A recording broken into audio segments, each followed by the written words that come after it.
Welcome to Dress for Success, Going Places Network Retail Roadmaps event.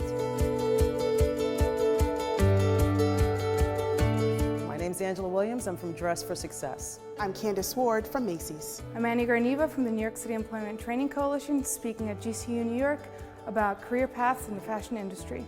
We are going to share some enlightenment on how to utilize some of your soft skills and representing yourself in the community, in the retail community, to further your job, to further your skills. If you've ever heard of Dress for Success, you probably think that we primarily serve women and provide them with professional attire. Well, that is true, but that was true about 18 years ago. Today, we are really known essentially as suiting a woman from the inside out. And one thing about Dress for Success is that we are very much adamant about strong partnerships and strong collaborations. And that's what we're doing today. The only way that we can impact change for the common good is by doing so together. So without further ado, I'd like to move along this magnanimous panel and kick it off to Frank Zambelli, the chairman of Accessories Council. Thank you. Thank you, Angela. So tonight, the goal is really to initiate the series and understand the retail roadmap, as we call it. And that is, said in short, the way in and the way up, avoiding plateauing, understanding the needs, both as somebody outside looking in and somebody on the inside understanding the needs and the changing needs of the employment landscape. But I think it would be best if we start by allowing you to introduce yourselves, a little bit about your organizations and what it is that you do for them. So, Candice. Sure. So again, my name is Candice Ward, and I am the stylist director for My Stylist at Macy's. Many of you may have known that it was formerly called Macy's by Appointment, and I lead a team of individuals, really stellar salespeople within the Macy's organization, and their focus is to guide their clients and their customers to get into wardrobes, get into looks that really suit who they are and to bring out their personality and their creativity and their style. In addition, I partner with a lot of individuals within the Macy's organization to continue to help foster the growth of the Macy's brand. I'm Angelina Garneva. I work for the New York City Employment Training Coalition. What we do is exactly collaboration and partnership. We are an association of about 150 organizations like Dress for Success that help individuals mostly from either low-income backgrounds or any kind of points of challenges throughout entering the workforce. They really try and raise up the New York City's economy, collectively working with about 800,000 individuals. We work on the advocacy front as well as educational and networking front to bring about a broader system change that really allows New Yorkers to tap into this great city economy, as well as help employers be able to have the strongest kind of workforce that they could possibly have. So we are an intermediary and a hub that really helps people connect to one another and rise up from the bottom up. Great. So Annie, we're going to start with you. The ETC does a lot of roundtables, a lot of discussions, really sort of probing the issues at hand. And as you think about the entryways into the first level of employment, it's sort of the way in before we talk about the way up, what are the obstacles or some of the larger hurdles that this constituency needs to some help getting over, and have they changed as the economy has changed? Sure. Well, retail is one of the two of the fastest growing sectors in the city. Out of the recession, hospitality and accommodation were the two sectors that really continue to be growing. So that means there's a lot of opportunity, but also a lot of challenges because there's a lot of competition to enter it. So oftentimes I find that it's an issue of culture. People don't necessarily understand. That's what we hear a lot from employers is we need people that have passion and attitude and really understand the culture of our company. But the question is, how do you understand that culture without being in it? It's kind of a catch-22. You also have to figure out, with a more technical world and more applications being online, how do you figure out what are the words and how to present yourself, and then once you get into the interview process, how to really tell the story about yourself that connects to that company and reflects that company. So we work with organizations, or rather, the organizations really do the work, working with employers to help individuals enter in that capacity. So it literally starts with the front gate, the application process. How to break down, when you're looking at a set of skills and qualifications, how do you reflect what being a good communicator is? How do you reflect that you understand the culture of a company? How do you reflect beyond the technical skills? How are the fundamental soft skills that you have? How do they connect to the story that you're trying to tell about yourself and that the company is seeking for you? I love that she said the word story, and I reflect back to when I was entering into Macy's and when I was interviewing with a higher level executive for this position, and I'm describing my skills, and she looked at me and she says, okay, well, tell me a story. Tell me a story about how does that relate back to your skills, and kind of convince me that that's your expertise. And so I love that she says that storytelling word, because I think it's really important. We're constantly telling a story about ourselves. And I think as we continue to get better at articulating that, I think that will continue to help us progress into other areas. Great. So Candice, let's talk about some of the pathways in. I think we probably all intuitively, and maybe because many of us in the room have done it, know that sales associate on the floor at Macy's is maybe one of the largest front gates, if we want to consider it that way. So tell us why sort of the variety or the multiple pathways that could lead to, and then are there others maybe that are less obvious besides retail sales associate within the industry, within the sector, that might be a point of entry as well? I love the entry level of a sales associate because at the core of any retail organization, it's about selling to a customer, about selling to a client. So that's how you make your money. And so coming in at that entry level and really understanding the customer is super key, and it can leverage yourself into a variety of areas within the retail industry. And it could be from, gosh, you know what, I'm really good at getting merchandise out on the floor and getting markdowns done. So maybe I need to go into an operations side of things. Or maybe I'm really good at giving stellar customer service. I might not be good at, doing sales, but maybe I'm really good at giving stellar customer service. So maybe I need to leverage myself to the customer service end. It could be where, you're a mentor as a sales associate to some other individuals, and your leader finds out that, gosh, you would be a really good manager one day.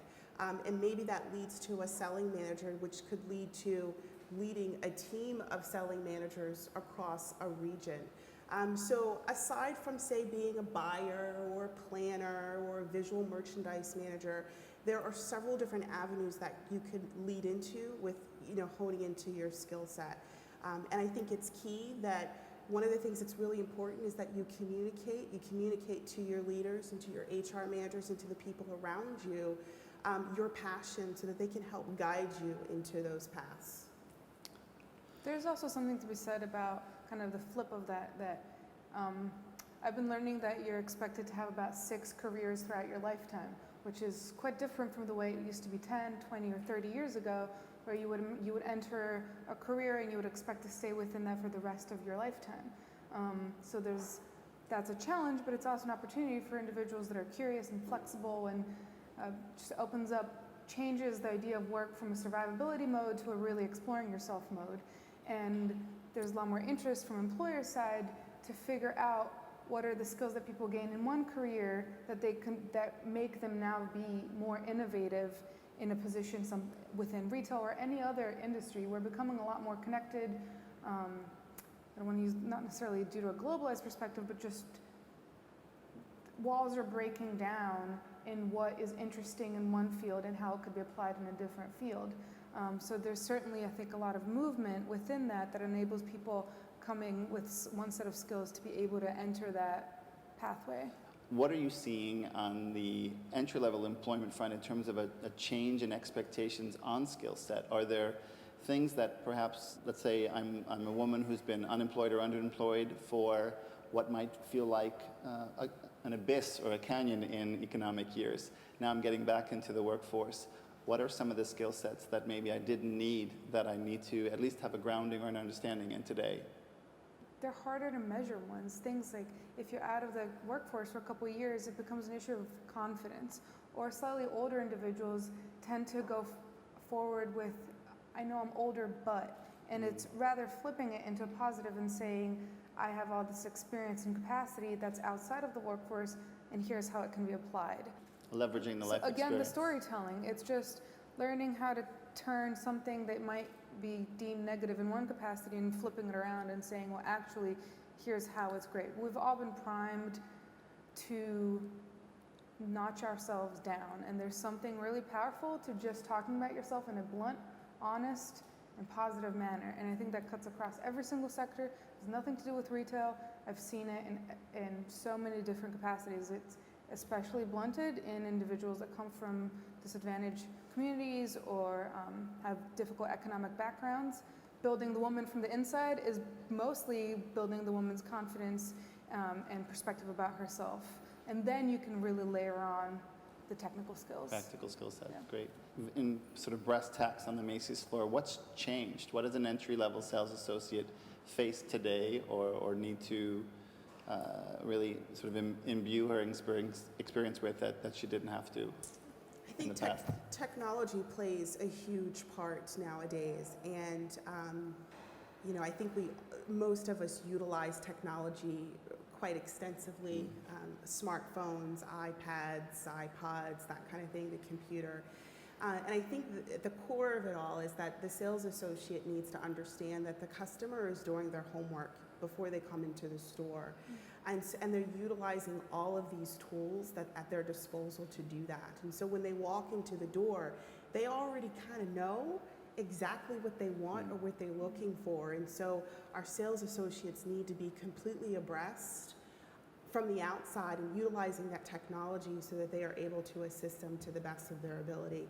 I can't tell you how many times a customer will walk up with a cell phone and say, find me this, right? Because they're doing this, on their commute in. And so really utilizing the technology, our POS system, the registers, are advancing quickly.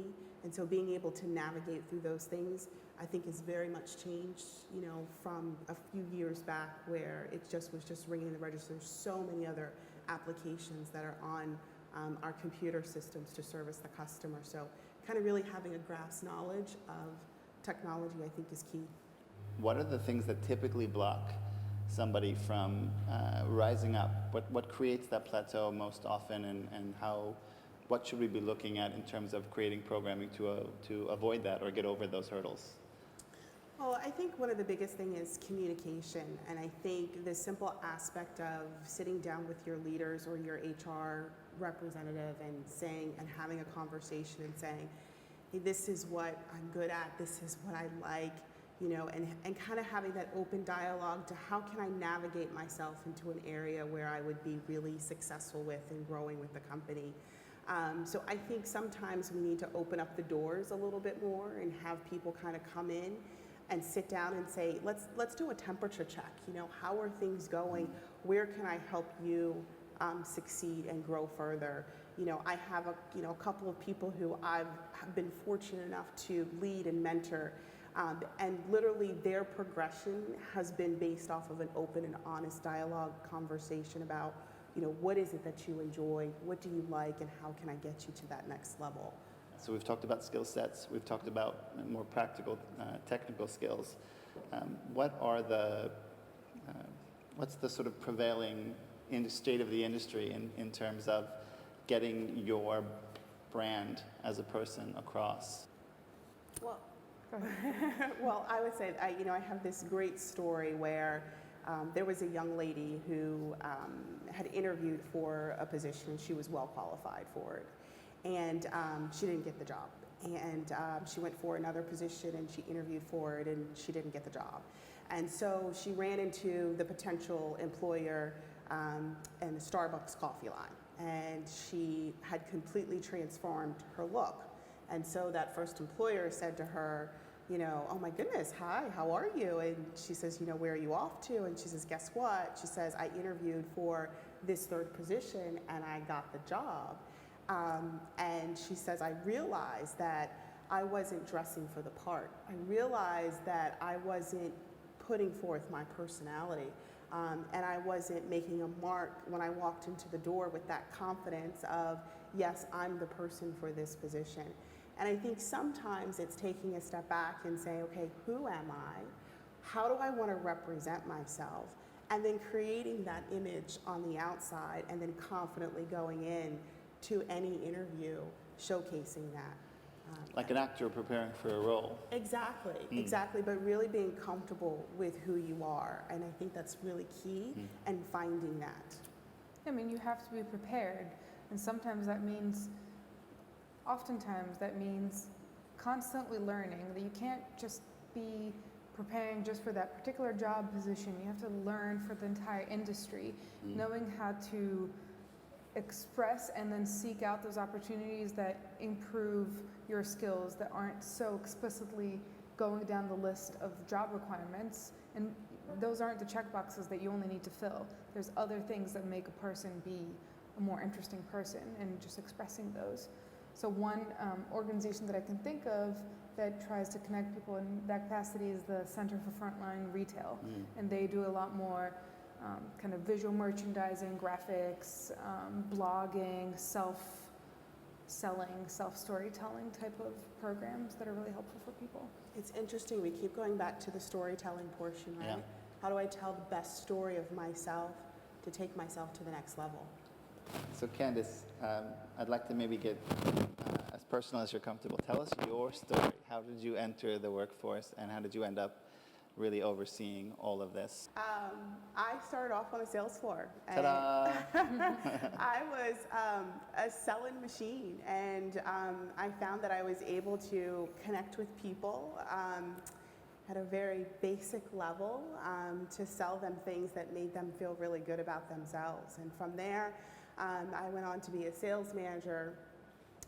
And then one day, in a conversation with my store manager, she had said to me, gosh, Candice, you've got this great analytical thought process, you're good with numbers and budgets, and I really think that you should step aside from the selling world a little bit and manage some operational things. And so I took her advice and I did that. So I stepped away from the sales floor and I managed at the time at Nordstrom customer service and communications. And so, my team was the people that if you call, they answered the phones. And I was also, dealing with budgets with the stores, in partnership with the store manager. But my heart was always still on the sales floor level. My heart was still in the nit and gritty about actually selling a dress. And so when I was leading and managing my customer service team on a more operation side, I was always instilling in them, going back to, we need to sell that dress, right? We need to sell those shoes. We need to sell that pair of sunglasses. And so they still had instilled in them that selling aspect of them. And from there, my leader again said to me, gosh, Candice, we are, redeveloping our personal stylist and our wedding portion of our company, and we would love for you to come on board and lead that. You've got this great experience of the operation side, which what we need to launch a new business. And then you also have got those sales skills and that customer service. And so I did that, which then led me to weddings, specifically just weddings, and kind of leading a team who was driving wedding and gift registry, who was driving the sales of photography and limousines, kind of like a package thing. So I did that with David's Bridal for a little bit. Then that's when I came back to New York, which I was looking for some opportunities. And again, my stylist, or at the time, Macy's by appointment, had some openings and said, gosh, you know what, Candice, you've got these great customer service skills, you sold, and you did, personal styling, another organization.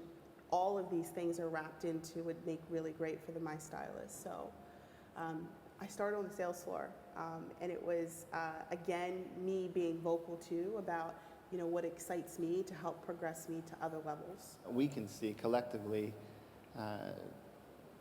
understanding the store process, understanding the retail process. How do you teach customer service? Interesting. It's a hard question. Yeah, I go back to how would you want to be treated? And I go back to that simple aspect. So if you were in this situation, what would you want somebody to do for you? Or how would you want somebody to take care of you? And I think when someone answers that question, they've ultimately answered how do you give great customer service. All right, so what we'd like to do now is to open it up a little bit to some of the questions out there. What advice would you give to yourself at 25? Oh my goodness, I would say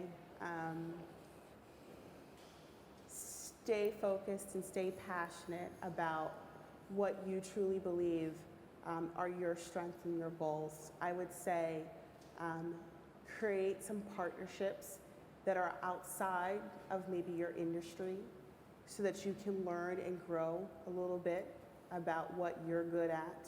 And I think when you make those partnerships sometimes outside of your industry, you can discover some new things. Another question. Hi. Annie, you had said, which I had heard before, that the average person has about 6 jobs throughout their career. Careers. 6 careers. Yeah. Oh, wow, that's more than jobs. And it is a departure and it's a change in this younger generation. At what point do you, or maybe you can draw on your own personal experience of when you chose to make a new move or switch and have a different experience in another job, and what kind of triggered that? When do you know that it's a good time or a good opportunity, I guess? We have to work from 9 to 5 minimally, so that's a huge swath of your time during the day. If you perceive it as, well, I have to go to work in order to make some resources in order to exist for the rest of my life, you're not going to really be driven to want to do that much interesting stuff. But if work becomes the medium through which you explore different aspects of yourself and what is interesting about the world, then I think there becomes a greater impetus to try in different careers, not because it's a burden, but because there's just too many options in the world and you want to explore them. So I think it's more of a personal choice of whatever there's a transitionary point in your life to really grasp it and not be burdened by the concept of risk and rather be driven by the concept of curiosity. If I could add one thing, I had a great mentor say to me this phrase, and she said to me, Candice, be comfortable with being uncomfortable. Because when you're uncomfortable, that means that you're still got a lot to learn, and there's still some great things coming down the pike. But when you're comfortable, then you're stagnant, and that means it's time for you to make a change. So her advice to me was, be comfortable with being uncomfortable. All right. I want to thank you both for joining us this evening and for kicking off the series, and thank you all for joining us tonight. We look forward to seeing you at our next event. Take care.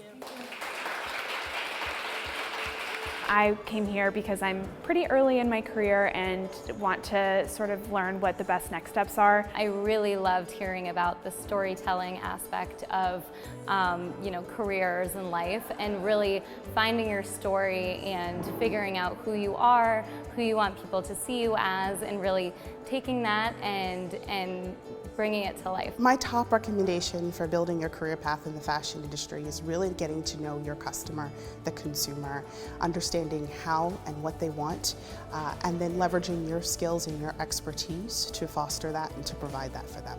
My top recommendation about avoiding plateaus in the fashion industry is to learn about a company's culture and try and present yourself as a more holistic person rather than aim for a particular job occupation. Dress for Success essentially suits a woman from the inside out. My top recommendation is for a woman to continue her education.